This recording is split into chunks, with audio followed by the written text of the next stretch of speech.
If you've been feeling like your home is looking a little flat lately, there's a reason. 2026 is officially the year we say a final goodbye to Millennial Gray and sterile minimalism. We are moving into an era of sensory design. This year isn't just about what your home looks like, it's about how it feels to the touch and the mood it creates. Today, we're breaking down the 3 pillars of 2026, the deep colors, the 3D textures, and the living materials that are about to be everywhere. Let's dive in. First up, color. The 2026 palette is unapologetically moody. The new neutral, move-over beige, chocolate brown and espresso are the new anchors of the home. Brands like Benjamin Moore are calling Silhouette, a deep, charcoal-infused brown, the color of the year.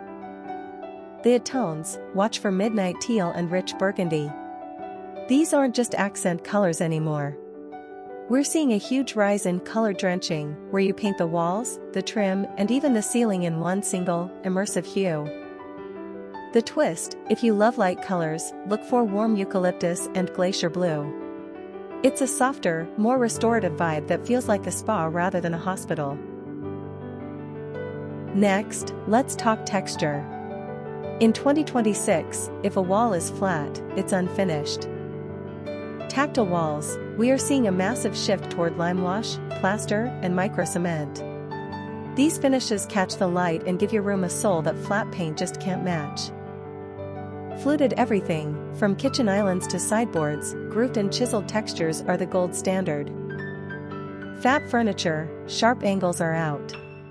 Soft, rounded fat furniture, think chunky, marshmallow-like sofas and curved armchairs, is here to stay. It's all about creating a sense of cocooning and safety. Finally, the materials.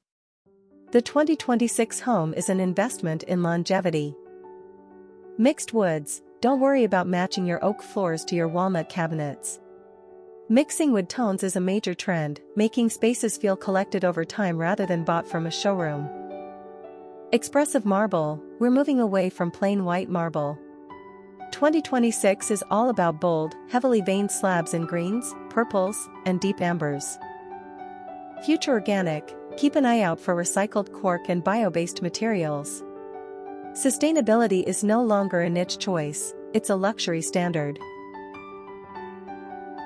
The bottom line for 2026? Make it personal.